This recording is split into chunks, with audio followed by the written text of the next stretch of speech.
하나님의 말씀 여호수아 7장.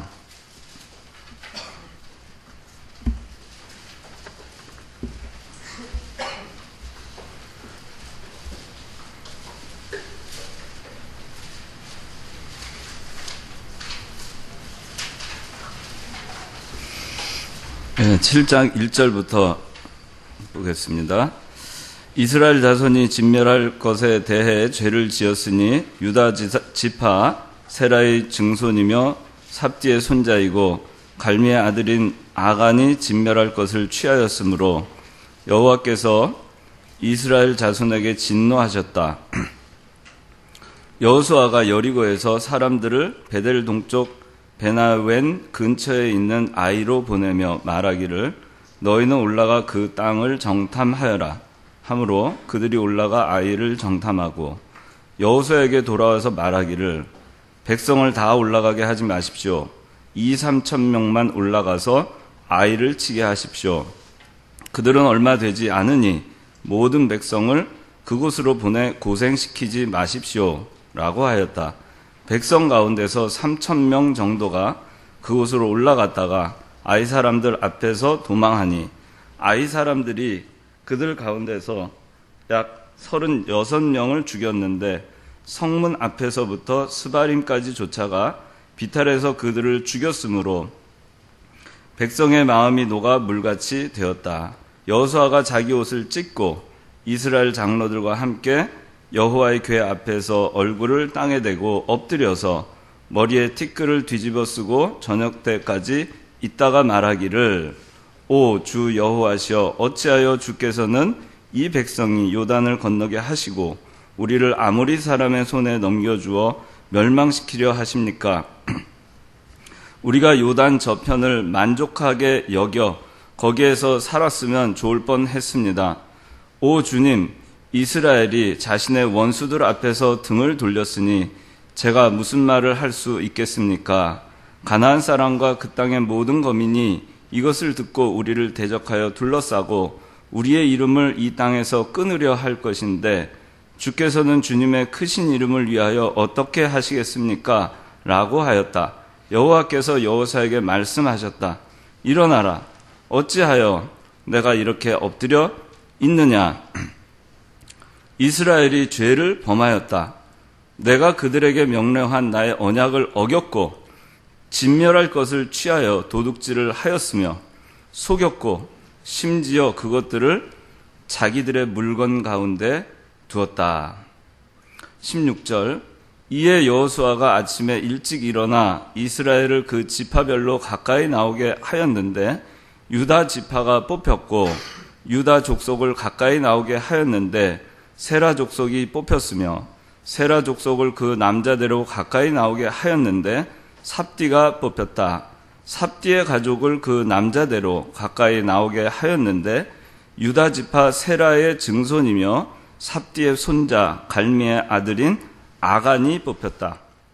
여호수아가 아간에게 말하기를 내 아들아 여호와 이스라엘의 하나님께 영광을 돌리고 그분 앞에 자복하여 내가 무엇을 했는지 내게 숨기지 말고 자세히 말하여라 하니 아간이 여호수아에게 대답하여 말하기를 참으로 제가 여호와 이스라엘의 하나님께 죄를 지었으니 바로 이 같은 일을 하였습니다. 제가 전리품 가운데서 신할에서 만든 좋은 외투 한 벌과 은 200세겔과 50세겔 무게의 금덩이 하나를 보고 그것들이 탐이 나서 가져갔습니다. 보십시오. 그것들을 제 장막 안 땅속에 숨겼으며 은은 그 밑에 있습니다 라고 하였다. 여호수아가 사람들을 보내므로 그들이 장막으로 달려가서 보니 그의 장막 안에 그것들이 숨겨져 있었고 은은 그 밑에 있었다. 그들이 장막 가운데서 그것들을 취하여 여호수아와 온 이스라엘 자손에게 가져와서 여호와 앞에 그것들을 쏟아 놓았다. 여호수아가 온 이스라엘과 함께 세라의 아들 아간과 그 은과 외투와 금덩이와 그의 아들들과 딸들과 그의 소와 나귀와 양과 장막과 그에게 속한 모든 것을 취하여 아골 골짜기로 데리고 가서 여호수아가 말하기를 너는 왜 우리를 고통스럽게 했느냐? 여호와께서 오늘 너를 고통스럽게 하실 것이다 하니 온 이스라엘이 그를 돌로 치고 그것들을 돌로 치고 불태웠으며 사람들이 그 위에 큰 돌무더기를 쌓았는데 오늘날까지 그것이 남아있다. 여호와께서는 그의 극렬한 진노에서 돌이키셨으므로 그곳의 이름을 오늘날까지 아골 골짜기라 부른다. 7장, 여호수아 7장을 다 읽었습니다. 오늘 말씀의 제목은 아이성 패배입니다. 아이성 패배. 이 아이성은 인원이 그 성의 그 병력이나 인원이 어느 정도 되는지 모르지만은 이스라엘 백성들이 가나안 땅을 요단강을 건너서 길갈에 진을 치고 진입을 한 이후에 그 가나안 땅에 가장 강력한 함락하기 어려운 그 성이 여리고 성이었습니다. 근데 여호수아 6장에 보면 이스라엘 백성들이 요단강을 건너고 나서 첫 번째 정복한 성이 여리고 성입니다. 그 여리고 성은 요새와 같아서 가나안 땅에서 가장 정복하기 힘든 성이고 가장 강력한 도시 국가였습니다.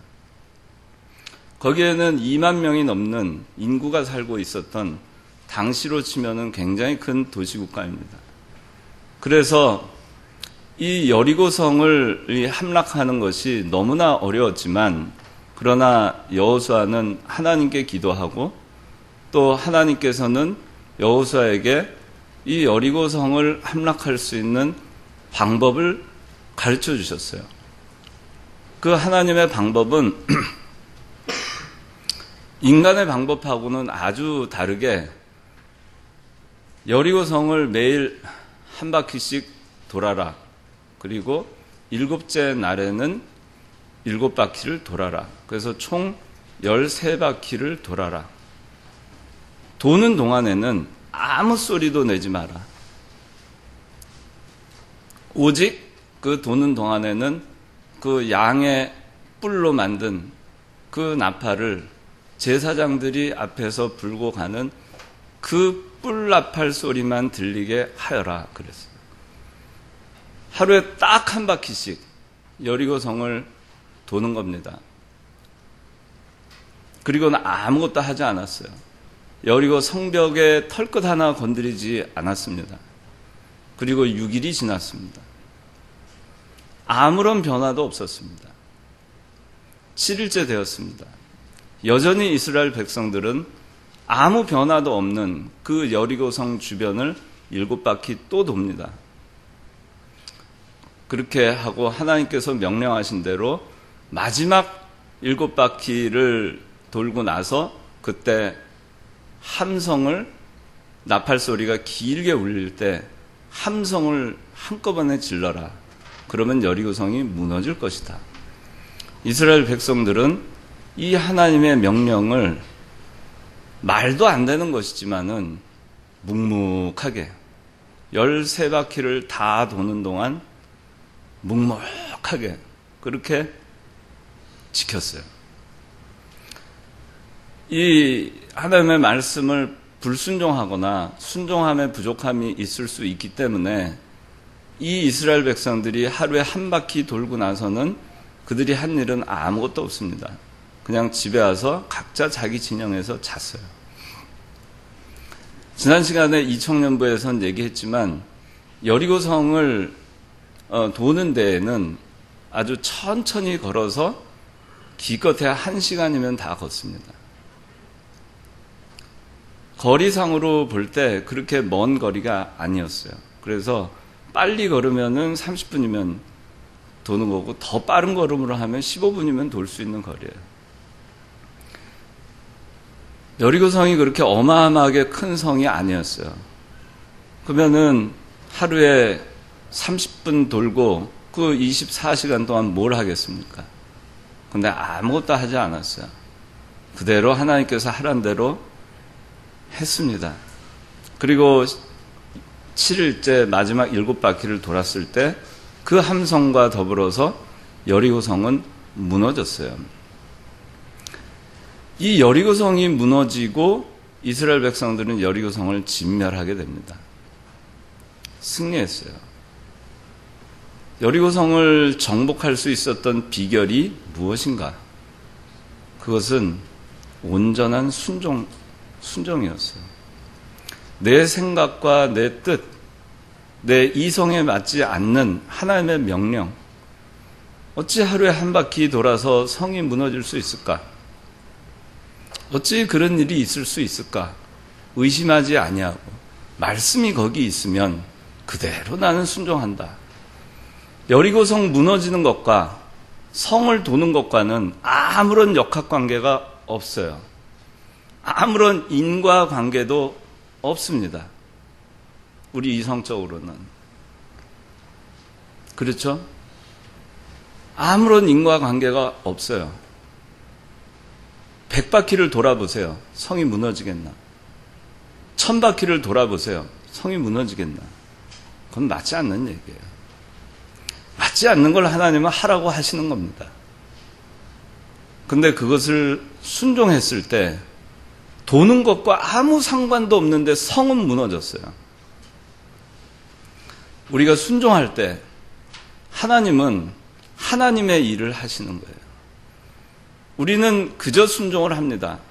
순종을 하다 보니까 요단강도 보니까 건넜어요. 순종하다 보니까 여리고성도 하나님께서 무너뜨려 놓으셨어요.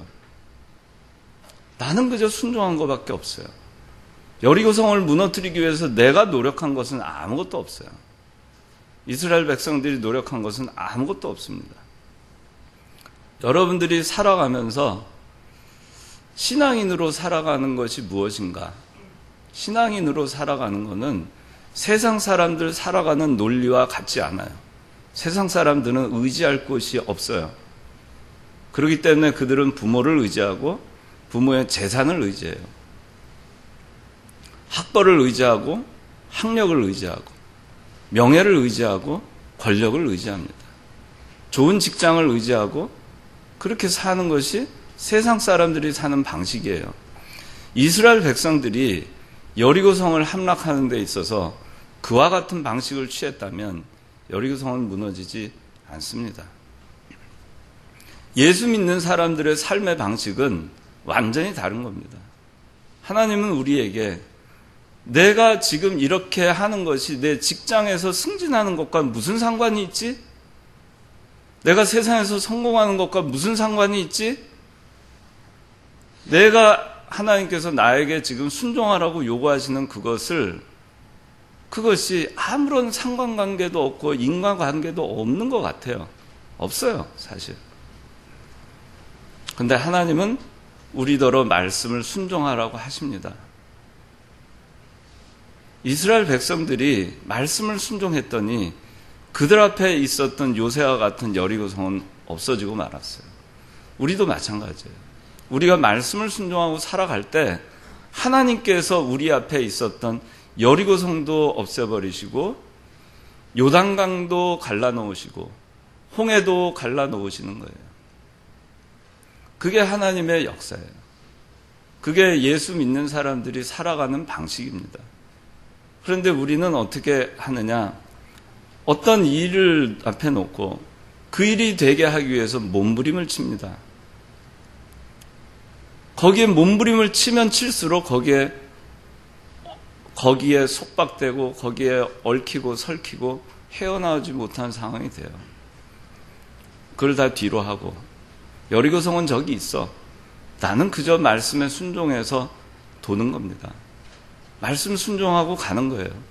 그러다 보면 내 앞에 내 삶에 있었던 그런 어려움들은 다 사라지고 마는 것입니다. 그런데 아이성은 왜 패배했을까? 아이성의 패배의 요인이 4가지가 있어요. 근데 이 첫 번째 요인은 불순종입니다. 여리고성 정복의 요인은 순종이었어요. 전적 순종. 그런데 아이성 패배의 첫 번째 요인은 불순종이에요. 여호수아 6장 18절 19절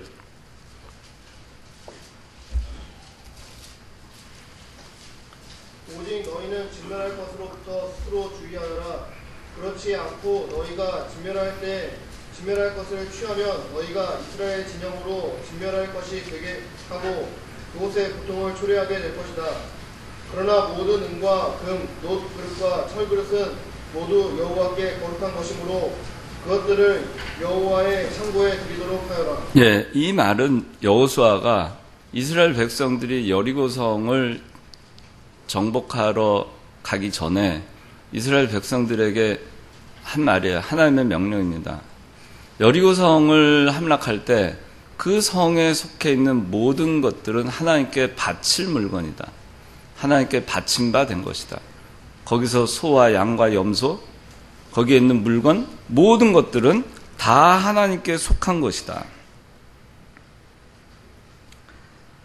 그런데 어떻게 했냐면은 여호수아 7장 1절에 아간이 여리고성을 침략하러 들어가서 여리고성 무너지고 나서 들어가서 하나님께 바치라고 하나님께 속한 것이라고 한 시날산 외투와 그러니까 거기에 많은 전리품이 있을 거 아니에요? 그 전리품 모든 전리품은 하나님의 것이라고 했어요. 하나님께 바치라고 하나님께서 여리고성 명령을 했습니다. 그런데 이 아간이라고 하는 자가 여리고성에 들어가서 어떻게 했냐면은 시날산 외투 한 벌, 그 다음에 금 50세겔짜리 한 덩어리, 그 다음에 은 200세겔 훔쳤어요. 하나님의 건데. 하나님께 귀속되라고 분명히 명령했는데 그걸 훔쳤습니다. 그것 때문에 하나님께서 진노하셨어요. 하나님께서는 명령하시기를 모든 것은 다 하나님께 속한 것이다. 너희가 여리고성을 함락할 때 거기에 속한 것은 하나님의 것이다. 그렇게 했는데 그 하나님의 것을 가져갔습니다. 하나님께서 아무것도 너희가 취하지 마라. 그러면서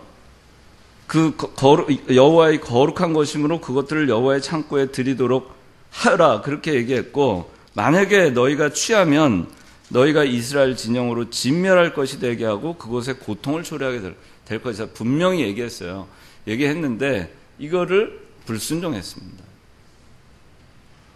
여리고성을 정복한 거는 순종이에요. 아이성 패배의 첫 번째 원인은 불순종입니다. 성경에 보면은 하나님의 말씀을 순종함으로 일어나는 역사가 참 많아요. 홍해도 하나님의 말씀 순종함으로 건넜죠. 인간의 이성으로 불가능한 것이지만 하나님은 그것을 가능하게 해냈어요. 요단강을 건너는 것이 순종함으로 요단강 들어가라 법궤를 메고 할 때 법궤 내고 들어가니까 요단강이 멈췄죠. 그리고 건넜어요. 여리고성 7바퀴, 6바퀴, 13바퀴 도르라고 하니까 그대로 순종할 때 하나님께서 역사하셨어요. 신약 성서에도 수많은 순종의 이야기들이 나옵니다. 가나의 혼인잔치에서 예수님께서 그 하인들한테 항아리에 물을 채우라 했을 때 항아리에 물을 가득 그 종들이 채우고, 그리고 나서 이제 그것을 연회장에게 갖다 주라. 자기의 이성을 생각하지 아니하고, 아니 이 혼인잔치 바쁜데 지금 포도주가 없으면 어디 가서 얻어와야지, 지금 바쁜데 물동이에 물 기를 시간이 어디 있느냐. 그게 사람의 생각이에요.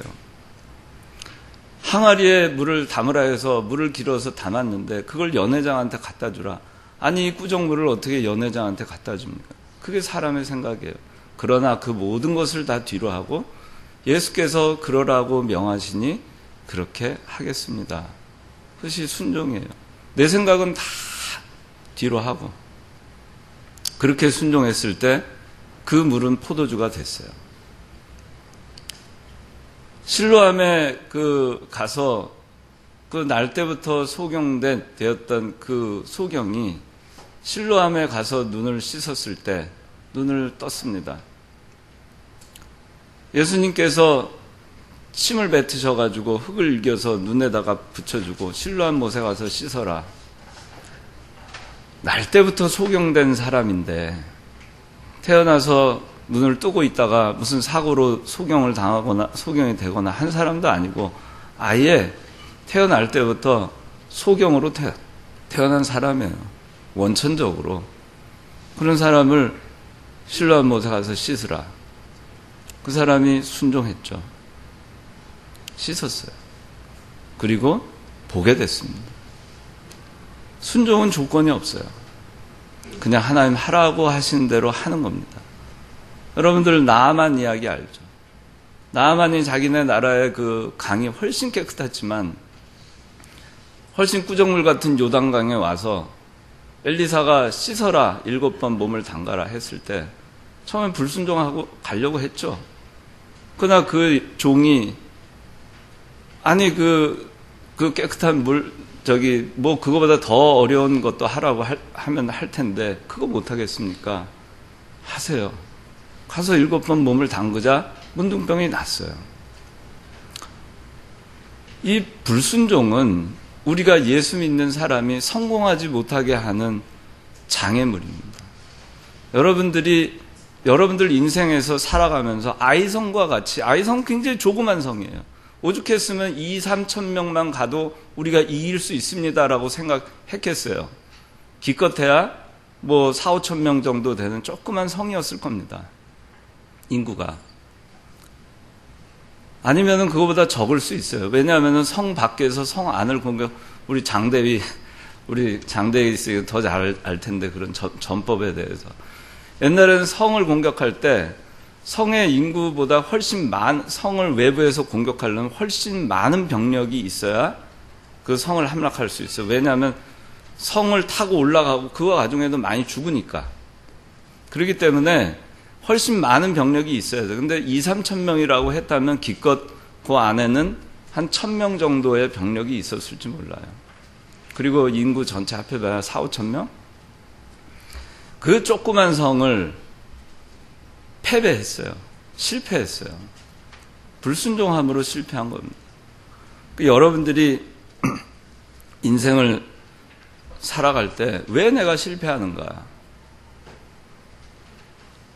왜 내가 실패하는가? 왜 내가 하는데도 불구하고 안 될까? 기도하는데도 안 될까? 계속 불순종하고 나아가면서 백날 기도하면 그게 되겠습니까? 여기 이스라엘 백성이 아간의 범죄 때문에 아이성에서 졌다 그랬어요.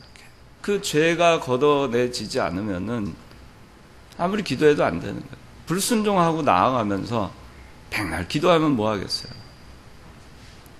그걸 제거하지 않는다. 왜 내가 안 될까? 왜 내가 안 될까? 왜 요 아이성조차도 내가 왜 안 될까? 왜 내 앞에 장애물이 있는데 요거조차도 나는 왜 일이 꼬이고 이렇게 안 될까? 우리를 돌아봐야 됩니다. 내가 회개할 것이 없는가? 내가 여전히 죄 가운데 있는 것이 없는가? 하나님을 강력하게 불순종하고 나아가는 것이 없는가? 그걸 생각을 해봐야 돼요. 예수 믿는 사람들의 삶의 방식은 분명히 다르다 그랬어요. 세상 사람들한테는 이 말씀이 전혀 적용되지 않습니다. 예수 믿는 사람들에게는 이 말씀이 적용되는 거예요. 하나님이 간섭하시고 섭리하시니까. 여러분들의 삶 가운데. 그렇기 때문에 하나님은 말씀하시는 거예요. 성경을 통해서. 순종해라. 그러면 여리고성은 너가 뭐 안 해도 없어진다. 내가 없앨 것이다. 불순종하고 네 힘으로 아무리 하려고 해도 그거보다 네 능력보다 훨씬 못한데도 너는 어떻게 할 수가 없어. 그것이 하나님께서 우리에게 말씀하시는 거예요. 그래서 우리는 이 아이성 패배의 첫 번째 원인이 불순종이다 하는 걸 알아야 됩니다. 두 번째는 아이성 패배의 두 번째 원인은 자 여기 21절 누가 읽어주세요. 제가 전리품 가운데서 신안에서 만든 좋은 매트 한 벌과 은 200세겔과 50세겔 두 개의 금덩이 하나를 보고 그것들이 탐이 나서 가져갔습니다. 보십시오. 그것들을 제 장막 땅속에 숨겼으며 문은 그 밑에 있습니다. 라고 하였다. 예, 탐이 나서 가져갔다 그랬어요. 은 200세겔? 그 얼마 하는지 모르겠습니다. 금전적으로. 금 50세겔. 그 목사님 강에서 보니까 옛날에 금 한 돈에 4만 원 정도 할 때 그 계산을 했어요. 신할산 외투는 한 100만 원으로 계산하고. 요새 외투를 한 1000만 원이라고 합시다. 그리고 금이 한 20만 원 정도 되죠. 한 돈에. 지금 16만 원, 17만 원 하는 것 같은데. 한 4, 5배 올랐다 하더라도 한 3천만 원 정도에 해당하는 돈이에요. 나중에 이 아가는 죽었어요. 자기가 그토록 갖고 싶었던 신할산 외투 입어보지도 못하고 자기가 그토록 갖고 싶었던 은 200세겔과 금 50세겔짜리 한 덩어리 써보지도 못하고 죽어버렸어요. 얼마나 어리석어요. 3천만 원과 자기 인생과 바꿀 것인가. 우리가 살아가면서 내 마음의 탐심 때문에 하나님의 것을 내 것으로 삼은 것이 없는가. 이 아가는 이 두 번째 이 잘못은 뭐냐면은 하나님의 걸 제 것으로 삼은 거예요. 하나님의 건데 내 것으로 삼은 거 없는가. 그 내 것으로 삼으려고 내 인생을 허비하는 것은 없는가. 그리고 그걸 위해서 내가 했지만 과연 그것을 내가 쓸 수 있는가. 무엇 때문에 내가 평생 동안 땀을 흘리고 수고를 하고 그렇게 했는데 결국에는 입어보지도 못할 그 신할산 외투를 내가 얻고자 이 아간이 그렇게 한 것 같이 우리는 그렇게 살고 있는 거가 없는가. 결국에는 그냥 자기가 누리지도 못할 것을 위해서 그렇게 사는 거예요. 그렇게 열심히 왜 사는지도 모르고 열심히 사는 거예요. 열심히. 근데 이 아간과 같은 처지가 될 수 있어요. 우리는 하나님의 거, 내 거 분명히 구분해야 됩니다. 내 거는 없어요. 100% 하나님의 거예요. 나의 생명도 하나님의 거예요. 내 몸도 하나님의 거예요. 하나님이 나를 이 세상에 보내셨고 이 세상에서 나로 하여금 하나님의 믿는 일을 하게 하셨고 죽는 날까지 하나님의 일을 하다가 가게 나를 이 세상에 보내신 거예요. 또 예수 그리스도께서 그 보배로운 피로 값주고 얼마나 비싸요. 값을 매길 수 없죠. 프라이슬리스죠.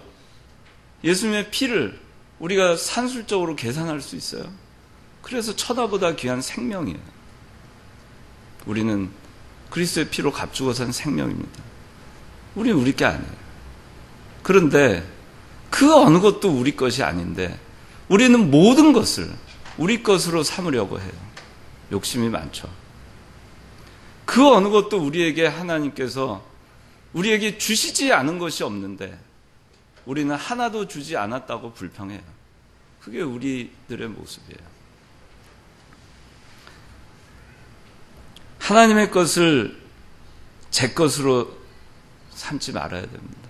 그렇게 되면 아이성 정복은 실패합니다. 여러분들이 인생에 난관이 있을 때, 그 난관이 있을 때 거기서 무언가를 취하려고 하잖아요. 욕심으로 그 난관을 극복하려고 하면, 욕심 때문에 그걸 어떻게 하든지 이겨내려고 하면 패배하게 돼 있어요. 아이성은 결코 여러분들 손에 들어오지 않습니다. 욕심으로 하려고 할 때, 욕심을 갖고 하나님의 일을 할 때, 욕심을 갖고 세상 일을 할 때, 그건 여러분들 손에 들어오지 않아요. 욕심을 버리면 하나님의 것은, 내가 얻는 모든 것은 하나님의 것이고 나에게 주신 이도 하나님이시고 거두시는 분도 하나님이시니 하나님 찬양을 받으실지로다. 그런 마음으로 우리가 살면은 하나님이 그 여리고성도 없애주셨는데 아이성 하나 못 없애주시겠어요? 여러분들 살아가는 데 있어서 여러분들을 막는 세력들, 그 정말 없어질 것 같지 않았던 고통스러운 일들, 정말 답답한 일들, 이 터널이 도대체 언제 끝나나, 언제 없어지나, 언제 벗어나나, 그것이 어느 날 눈 뜨고 나면 다 없어진 채로 여러분들 아침을 맞이할 수 있어요. 탐심을 버리고 모든 것이 하나님의 것이다, 그런 마음을 갖고 여러분들이 살 때 하나님께서는 아이성 결코 패배하게 하지 않습니다. 이 아간이 아이성 그 패배 장본인이 됐지만, 아간이 이렇게 하나님의 것 제 것으로 삼음으로 인해서 자기만 손해본 게 아니죠. 아이성 패배했죠. 36명 자기 이스라엘 백성들이 죽었죠. 왜 나 때문에 36명이 피를 흘려야 했죠? 왜 생명을 잃어야 했죠? 왜? 내가 불순종하니까. 내가 불순종함으로 인해서 나 하나로 그 징계가 끝나면, 그 화가 나 하나로 끝나면 그나마 괜찮아요. 아간이 돌로 쳐 죽임을 당할 때 그의 온 가족이 같이 끌려가서 같이 돌에 맞아 죽습니다. 왜? 나 하나의 죄 때문에. 왜? 내가 잘못한 것 때문에. 여러분들이 하나님의 백성으로 예수 믿는 사람 한 사람이 세상에 나가서 잘 살아야 돼요. 믿는 일 잘하면서 믿는 사람으로서 손가락질 받지 않게 그렇게 살아야 됩니다. 그렇지 않고 손가락질 받게 사니까 그 사람 하나 때문에 그 주변에 애꿎은 그리스도인까지 욕먹고 또 욕먹고 또 욕먹고, 그러니 오늘날의 우리나라의 기독교인들에 대한 사회적 시선이 이렇게 나빠지는 계기가 된 거예요. 거기에는 우리 모두의 잘못이 있어요. 우리는 그리스도인으로 내 한 사람 제대로 하는가, 내가 그리스도인이라는, 그리스도인이라서 역시 달라라는 소리를 듣는가? 그렇지 않죠. 그렇지 않은 경우가 많아요. 그러다 보니까 나 하나의 행동 잘못으로 인해서 이스라엘 백성들이 아간의 범죄로 인해서 이스라엘 전체가 패배하고 전체가 피해보게 된 것 같이, 나 한 사람의 행동의 잘못으로 인해서 우리 이청년부가 망신을 당하고, 창관교회가 망신당하고, 예수 믿는 사람들이 망신당하고, 하나님이 망신당하고, 하나님의 영광을 가리우는 그런 삶을 우리가 살아서는 안 됩니다. 그 출발이 뭐였느냐? 불순종에서부터 시작한 거예요. 불순종. 하나님 말씀대로 그냥 살면은 그럴 일이 없는데, 불순종하니까 이런 일이 벌어지는 거예요. 불순종하니까 탐심도 들어오고, 탐심에 의해서 그렇게 하다 보니까 자기뿐만 아니라 주변 사람까지 피해를 준 거예요. 여러분들 무슨 일을 할 때 나로 인해서 주변 사람 피해보는 일, 그런 일 하면 안 돼요. 잘못을 해도 나 하나로 그 피해가 끝나는 정도가 돼야지, 나로 인해서 많은 사람들이 피해보는 일을 해서 안 돼요. 여러분들, 그래서 여러분들 직장에서 하는 일 하나하나가 굉장히 중요해요. 공장 설비를 맡은 사람이 설비 하나 그 불량 부품으로 비양심적으로 뒤로 돈 받고 불량품으로 하나 갈아서 사고가 나고 폭발을 하고 주변에 사람들이 죽고, 공사를 제대로 값을 줄이려고 속여서, 그래서 불량품을 갖다 쓰고, 그래서 사고 나서 애꿎은 사람 죽고, 그런 일들이 우리 사회에 참 많죠. 세월호도 그렇고, 작년에 그 판교에 그 환풍구 해서 애꿎게 죽은 사람, 그 사람들도 물론 잘못이 있다고 안전의식 없어서 그렇게 얘기할 수도 있지만은 꼭 그렇게만 얘기할 게 아니에요. 내가 잘못함으로 인해서 어딘가에서 피해를 보는 사람들이 생기는 일이 없어야 됩니다. 그런 자세로 예수 믿는 사람 살아야 돼요. 내가 하는 일, 그래서 빈틈없이 해야 됩니다. 정확하게 해야 되고 양심껏 해야 되고 하나님께 볼 때에도 떳떳하게끔 그 일을 해야 되는 겁니다. 그렇게 해야 돼요. 예수 믿는 사람이. 그렇게 해서 살아야 돼요. 그렇게 하면 세상에서 그 사람 무시하겠어요? 무시할 수 없습니다. 그렇게 하는 사람이 실력이 늘지 않겠어요? 실력 늘지 않을 길이 없어요. 그러니까 내가 누군가한테 내가 하는 일로 인해서 누군가한테 피해되는 일 없어야 된다. 그런 생각을 가지고 해야 됩니다. 세 번째로 이 아이성 패배의 그 원인은 제 힘으로 하려고 했다는 거예요. 하나님 의지하지 않아요. 2,3천 명이면 되겠다 그랬죠. 그래서 2,3천 명 보냈죠. 졌죠. 제 힘으로 하려고 했어요. 하나님의 능력으로 하려고 한 게 아니라 제 힘으로 하려고 했어요. 하나님의 능력으로 하잖아요. 그 수많은 병사, 수많은 외부의 침략도, 수많은 블레셋 군사들도 이길 수 있어요. 기드온 300명 용사 보세요. 300명이 엄청난 블레셋 군사를 물리쳤죠. 수싸움이 아니에요. 예수 믿는 사람들의 삶은 파워게임도 아닙니다. 수싸움도 아니에요. 수가 많다고 이기는 것도 아니고 수가 적다고 해서 지는 것도 아니에요. 그게 예수 믿는 사람들의 삶의 방식입니다. 그게 하나님께서 우리에게 요구하시고 그렇게 살아라고 얘기하시는 거예요. 300명이라도 이길 수 있어요. 아브라함이 318명의 자기 사병을 데리고도 그돌라오멜, 소돔, 고모라 5개 동맹국을 다 쳐부셨어요. 다윗이 자기보다 훨씬 비교가 안 되는 골리앗과 싸워서 이겼어요. 그게 어디서 나오는 것일까?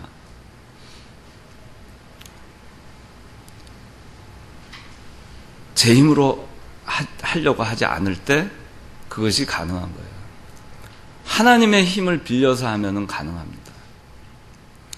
제가 이 얘기를 많이 하는데, 우리가 마라톤 42.195km 몇 시간이죠? 뛰는데 선수들이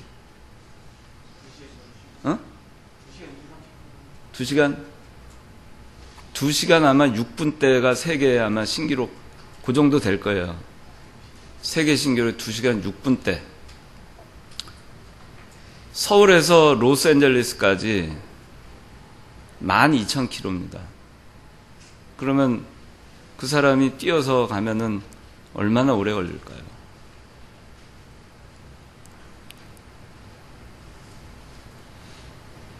그런데 비행기를 타면 10시간이면 가요.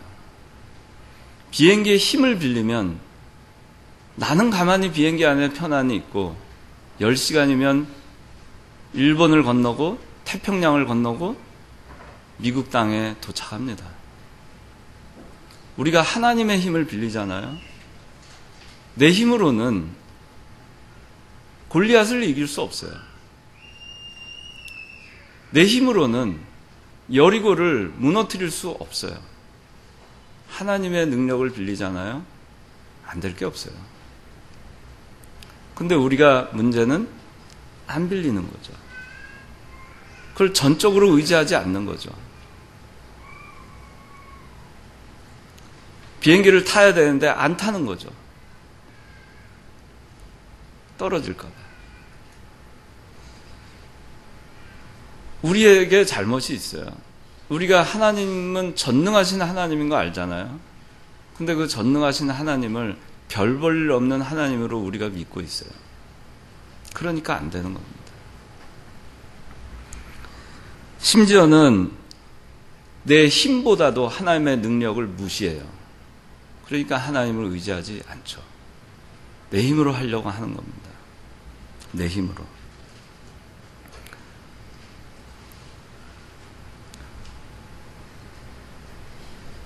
이 여호수아가 이 아이성 패배했을 때 제일 먼저 한 게 자기 옷을 찢고 여호와 궤 앞에 땅에 엎드려 가지고 머리에 티끌을 뒤집어 쓰고 저녁 때까지 기도를 하면서 울부짖었어요. 제 힘으로 하려고 했던 거에 대한 회개죠. 내 힘으로 하려고 했던 거에 대한 회개. 전능하신 하나님께 다 의지하고 했어야 되는데 그걸 하지 않은 거예요. 아이성 패배 꼬이기 시작하는 겁니다. 내 인생이 꼬이기 시작하는 거예요.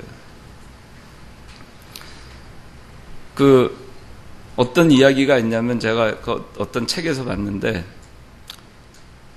어떤 미국의 텍사스에는 면화가 많이 나요. 카튼.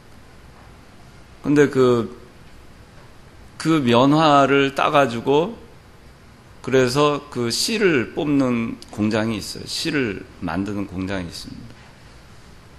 공장에 실을 꼬는 작업대가 있어요. 계속 돌아갑니다. 근데 그 공장 맨 앞에 뭐라고 써 있냐면은 작업장 안에 실이 엉키기 시작하거든 감독에게 보고할 것 그렇게 써 있었어요. 그런데 새로운 신입사원이 들어왔습니다. 작업을 하는데 실이 꼬이기 시작했어요. 그 신입사원은 그 꼬인 실을 풀기 위해서 노력을 했습니다. 노력을 하는데 실은 점점 꼬여가는 거예요. 그제서야 감독을 부릅니다. 감독이 왔어요. 왜 좀 더 일찍 나를 찾지 않았느냐 물어봤어요. 이 신입사원의 대답이 저는 최선을 다하고 있었습니다. 그래요. 최선을 다했죠. 근데 감독이 뭐라 그러냐면 아니다. 너의 최선은 나에게 즉시 보고하는 것이었다. 그렇게 얘기해요. 우리가 어떤 문제를 당할 때 내 힘으로 뭔가를 하려고 해서 내가 내 힘으로 하는 것이 더 될 거라고 착각하는 경우가 있어요. 내가 기도하지 아니하고 내가 꼬인 실을 풀면은 내가 더 잘할 수 있을 거라고 최선을 다합니다. 그런데 인생은 점점 어떻게 되는지 꼬여만 갑니다. 내 힘으로 할 수 있다는 그 어리석은 생각 때문에 그 생각을 버리면 편안해져요. 보고하세요, 하나님한테. 하나님, 인생이 꼬이기 시작했습니다. 도와주세요. 하나님은 여러분을 도와주고 싶어 하세요.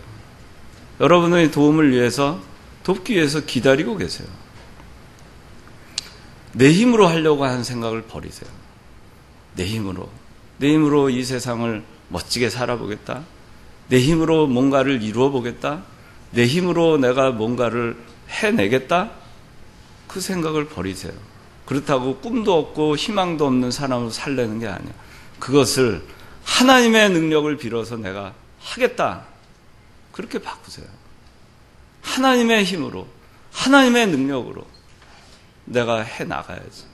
하나님이 도와주시면 뭐든지 안 될 게 뭐가 있어요. 하나님이 해주시는데, 전능하신 하나님인데 그 마음을 가지고 하는 거예요.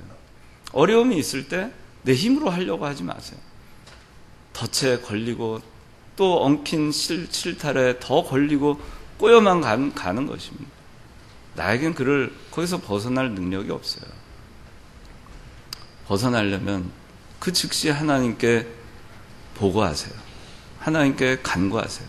여호수아가 하나님께 즉시 무릎 꿇고 실패했을 때, 문제가 생겼을 때 하나님께 즉시 기도한 것 같이 즉시 기도하세요. 마지막으로 하나님께서 이 아이성 패배 하게 하신 그거는 하나님께 묻지 않은 것입니다.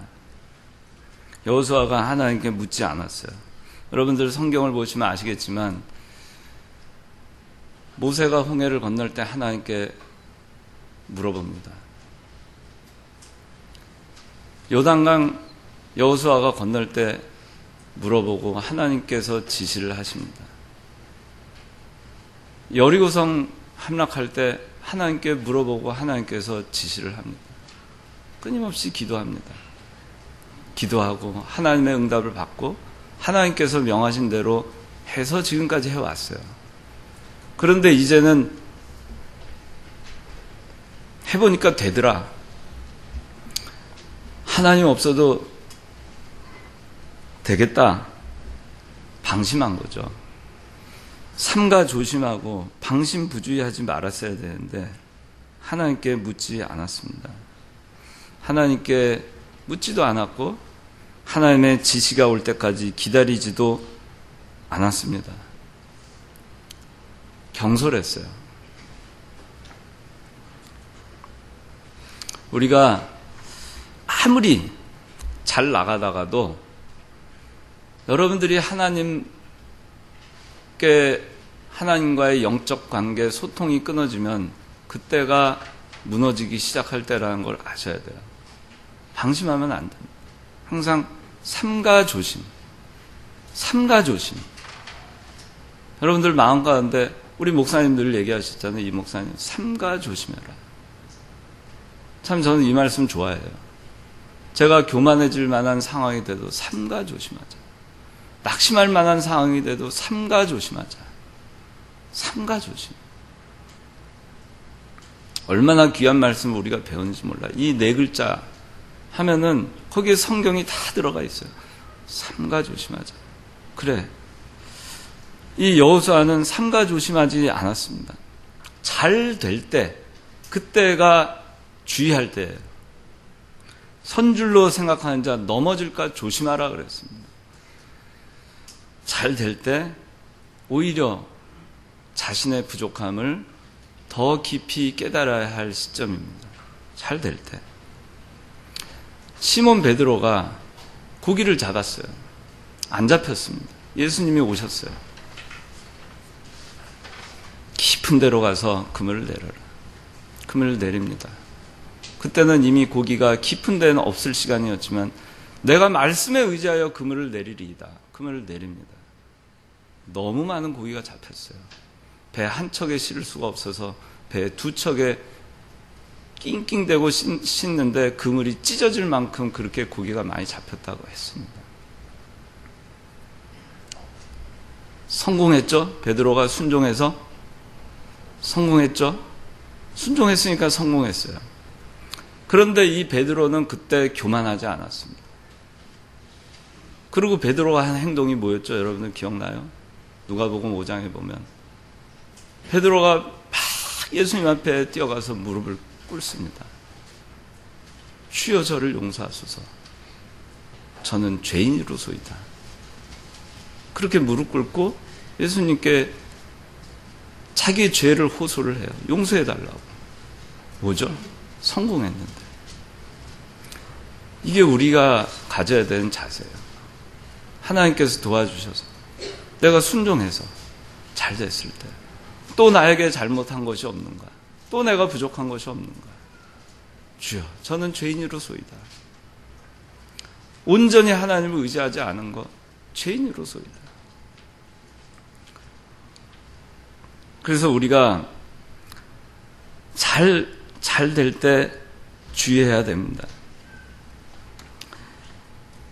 제가 여러분들, 이 청년분은 좀 제 카카오톡 아마 이렇게 가끔 하다가, 저 표지에다가 저는 성경 구절을 쓰지를 않고 이제 뭘 썼냐면은 stay foolish, stay hungry란 말을 써놨어요.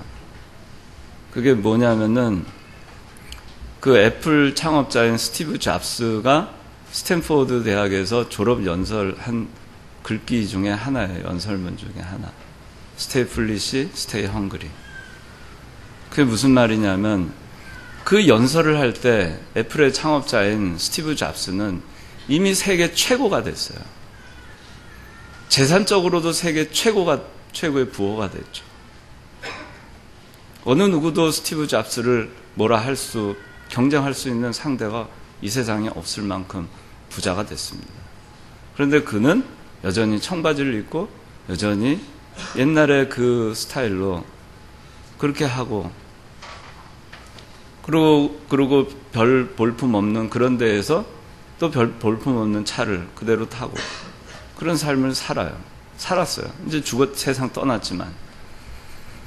근데 그 말을 stay foolish, stay hungry란 말을 할 때 이미 그는 올라갈 때까지 올라간 사람이지만 그 상황에서도 여전히 나는 아직 어리석다. 나는 아직 가난하다. 나는 아직 별 볼 일 없는 사람이다. 나는 아직 세계 최고가 아니야. 나는 아직 어리석어. 나는 배울 게 많은 사람이야. 나는 아직 배가 고파. 나는 아직 가난한 거야. 나는 아직 부족해. 나는 더 할 일이 많아. 그런 생각을 한 거예요. 우리가